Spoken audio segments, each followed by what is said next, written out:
Welcome to the story of the century, and to this recounting of it, done with the voices of its most important people, each telling their part. Enjoy the listening. A couple of points that need to be remembered. First, though the herbal tea was continually changed throughout Reen Case's decades of research by herself, and then when she was in partnership with Dr. Charles Bruch, Reen still had to name it.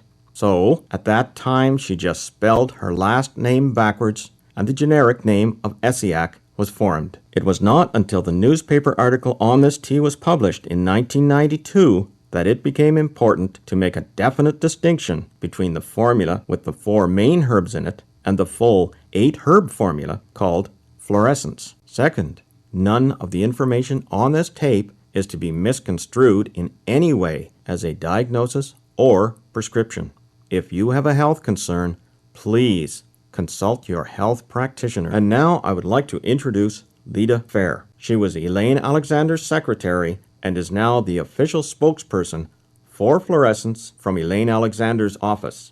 Mrs. Fair will narrate the story and bring in the voices of the main personalities in this fascinating tale. Hello, my name is Lida Fair, and I would like to introduce you to a story that began over 100 years ago. Most of the telling will be done by the voices of the people most closely involved in this tale. Reen Case, the nurse from Bracebridge, Ontario, who was given the original list of herbs, Dr. Charles Bruch of Cambridge, Massachusetts, a very well-respected physician, and Reen's partner for 20 years, and finally, Elaine Alexander of Vancouver, British Columbia, the broadcaster who brought this story to the public during the 1980s and the 1990s. Their voices will be brought in from interviews that have been taped over the years to give you the details.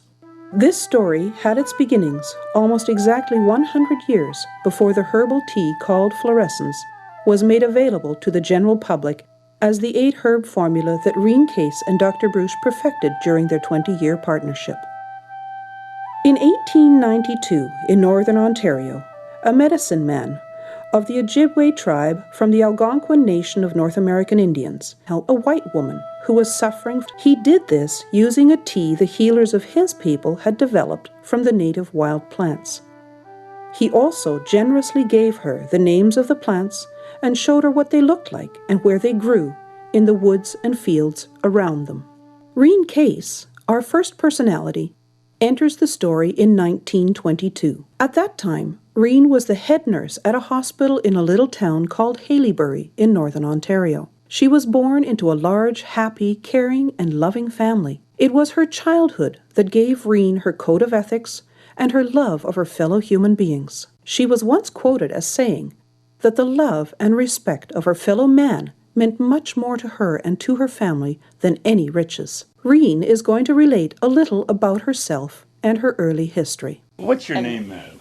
Reen Case. Were you born here in Bracebridge? Yes. I was one of a family of 11. I was the middle of the family. There were 3 boys. And,